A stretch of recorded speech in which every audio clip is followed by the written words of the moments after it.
ça fait à peu près 1 an qu'on est dans cette situation-là. Donc il n'y a pratiquement plus rien au niveau du tango. Et moi je parle aussi en tant que responsable d'association. C'est-à-dire que le monde associatif, qui est très lié au tango, le tango sans le monde associatif n'existe pas, en France en tout cas. Et le monde associatif s'est complètement arrêté. Je voyais qu'un peu il y avait des festivals qui s'annulaient, des milongas qui s'arrêtaient, mais bon, je sais pas, j'ai pratiqué un peu à la maison, j'avais un peu un petit espoir que ça se termine pas dans très longtemps.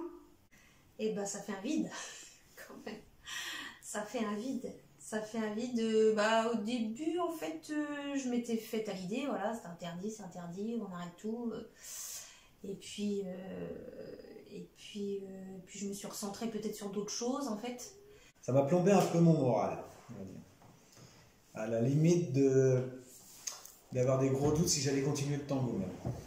Parce que du coup, pendant le premier confinement, j'ai même pas regardé de vidéos, rien du tout, même pas de musique ou quoi que ce soit. On n'a plus de cours, on ne peut plus non plus s'exercer, pratiquer. Les salles de danse sont fermées. Après, bien sûr, les soirées, les milongas, tout ça, c'était des habitudes.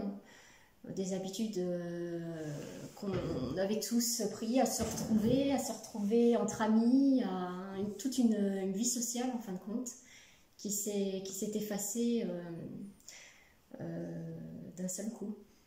Et donc à ce moment-là, c'est vrai que c'est devenu un peu plus difficile, et aussi avec la reprise du travail, etc., je me suis rendu compte qu'en fait le tango, ça faisait un peu un point d'équilibre pour beaucoup de choses. Donc c'est un peu très lié au travail sur soi, par exemple. C'est la deuxième fois qu'on vit un deuil. Le premier deuil que les tangueros ont vécu, c'est Carlos Gardel, la mort de Carlos Gardel. Ouais. Et là, on est aussi en deuil du tango, avec cette histoire du Covid. Puis quand j'ai visionné le film là, de Génération Tango Camp, voilà, c'est cette nostalgie de cette ambiance, quoi, de ces sensations-là, en fait, de sentir qu'on était avant dans une liberté dont on n'avait pas conscience, cette liberté d'être dans le contact, d'être dans ce partage-là. Voilà, on n'avait pas conscience de la chance qu'on avait. Et je crois que c'est une grande chance ici à Caen d'avoir autant de propositions, de pouvoir danser partout et surtout en semaine, le week-end. C'est pas seulement des sorties le week-end. Et donc d'être privé de ça, c'est devenu un peu de plus en plus compliqué. Aussi avec la reprise du travail, etc. Ça, comme ce point d'équilibre, il manquait un peu de plus en plus. Et aussi parce qu'on ne voit pas trop la fin de l'histoire. Et je pense qu'on est rentré dans un cycle de pandémie et qu'il y en aura d'autres. Et qu'on devra aussi... vivre avec. Hein. Oui.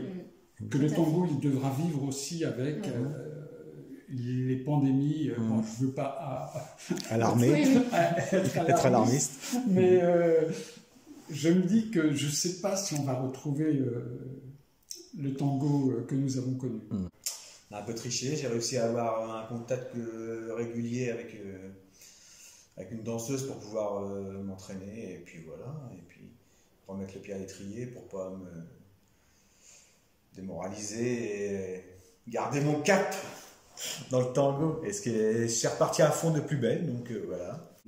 Ce que tout le monde sait, mais dont personne ne parle, c'est qu'il existe ici à Caen, mais partout, il y a des milongas. Il y a des milongas dans des appartements, des milongas privés. Parce que les gens ne peuvent pas rester comme ça, sans cinéma, sans café, sans danse. C'est vraiment une excellente idée, je crois, de conjuguer la danse, le tango et d'associer la ville de Caen. Parce qu'on a une très très belle ville ici à Caen. Ça donne un peu un horizon. Donc ça fait un peu penser que ce n'est pas disparu, que ça va reprendre, que les gens sont toujours là et qu'on a toujours envie de se retrouver. Et donc ça fait un peu naître l'espoir à nouveau quelque part. L'ambition est revenue, il y a plein d'ambitions, plein de projets, plein de belles choses à venir. Donc ça y est, je me sens moi personnellement dynamisé à nouveau. Donc cette idée de festival à Caen, voilà, ça nourrit le rêve et il faut qu'on garde le rêve voilà, pour pouvoir espérer que ça va être possible et qu'on sera tous extrêmement heureux. Oui, c'est important, bah, surtout après ce qu'on a vécu. Oui, là on va dire que oui, c'est une vision. La vision s'élargit là. Il y a plein de belles choses là, à venir. Là, on va retrouver plein les copains, les copines, hein, le contact, la fête, la musique. Ça, c'est beau ça.